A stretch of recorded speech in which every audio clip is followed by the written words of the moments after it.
മിശിഹായിൽ പ്രിയമുള്ള സഹോദരി സഹോദരന്മാരെ, പ്രിയമക്കളെ, ഈ പ്രഭാതത്തിൽ വിശുദ്ധ മർക്കോസ് അറിയിച്ചുള്ള കർത്താവ് മിശിഹായുടെ പരിശുദ്ധ സുവിശേഷം 2-ാം അധ്യായം 17-ാമത്തെ വാക്യം നമുക്ക് ധ്യാനിക്കാം. Saint Mark's gospel chapter 2 verse 17. ആരോഗ്യമുള്ളവർക്കല്ല, രോഗികൾക്കാണ് വൈദ്യനെ കൊണ്ടാവശ്യം. ലോകപ്രശസ്തനായ ഒരു ഗായകനായിരുന്നു ബിഥോവൻ. 30-ാമത്തെ വയസ്സിൽ അദ്ദേഹം ബധിരനായി. എന്നാൽ താൻ ബധിരനായി എന്ന് അദ്ദേഹം മനസ്സിലാക്കിയില്ല. നേരം പുലർന്നപ്പോൾ അദ്ദേഹം പിയാനോ എടുത്ത് പതിവ് പോലെ വായിച്ചു. ഇതൊരു ശബ്ദവും പുറപ്പെടുവിക്കുന്നില്ലല്ലോ, ഒരുപക്ഷെ എന്തെങ്കിലും കേട് സംഭവിച്ചു കാണും. ഈ വീണയും ശബ്ദവും ഒന്നും പുറപ്പെടുവിക്കുന്നില്ലല്ലോ, ഇതിനും എന്തെങ്കിലും തകരാർ പറ്റി കാണും. അവ നന്നാക്കണമെന്ന് തീരുമാനിച്ച് അദ്ദേഹം ടൗണിലേക്ക് പോയി. യാത്രക്കിടയിൽ ഒരു വൃദ്ധൻ തന്റെ ആലയിൽ കുടം കൊണ്ട് ഇരുമ്പിലടിക്കുന്നു അദ്ദേഹം കണ്ടു.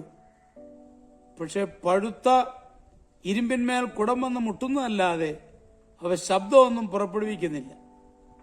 വഴിയിൽ 2 സ്നേഹിതന്മാർ ആംഗ്യത്തിലൂടെ സംസാരിക്കുന്ന അദ്ദേഹം കണ്ടു.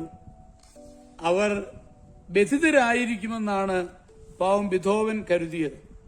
തന്റെ ബധിരത എന്നിട്ടും അയാൾ തിരിച്ചറിഞ്ഞില്ല. ദേവാലയത്തിന് മണികൾ കൂട്ടിമുട്ടുന്നതും നാഴികമണി ആടുന്നതും അദ്ദേഹം കണ്ടു. പക്ഷെ അവയ്ക്കും ശബ്ദമില്ലായിരുന്നു. നല്ല ഫിഡിൽ വായനക്കാരനായ സ്നേഹിതന്റെ വീട്ടിലെത്തിയപ്പോൾ ഭൂമുഖത്തിരുന്ന ഫിഡിലെടുത്ത് കൊട്ടിയ ബിഥോവൻ അതിന് നിശബ്ദത കണ്ടപ്പോൾ മാത്രമാണ് തന്റെ ബധിരതയെക്കുറിച്ച് ചിന്തിച്ചത്. താൻ ബധിരനായി എന്നറിഞ്ഞിട്ടും വിധിയെ പഴിക്കാതെ ധീരമായി നേരിടുകയാണ് ബിഥോവൻ ചെയ്തത്. ഒരിക്കൽ സദസ്സിൽ വെച്ച് ബിഥോവൻ പാടുകയായിരുന്നു. ഗാനത്തിന്റെ അലകളേറ്റ് സദസ് പുളകം കൊണ്ടു. അവർ അദ്ദേഹത്തെ കൈയടിച്ച് പ്രോത്സാഹിപ്പിച്ചു. Once more എന്നാവശ്യപ്പെട്ടു. ബിഥോവന് കാര്യമെന്തെന്ന് മനസ്സിലായില്ല. ഫിഡിൽ വായിക്കുന്ന സുഹൃത്താണ് അപ്പോൾ സദസ്സിന്റെ പ്രതികരണം ആംഗ്യത്തിലൂടെ അദ്ദേഹത്തെ മനസ്സിലാക്കിയത്. അദ്ദേഹം പെട്ടെന്ന് പൊട്ടിക്കരഞ്ഞു.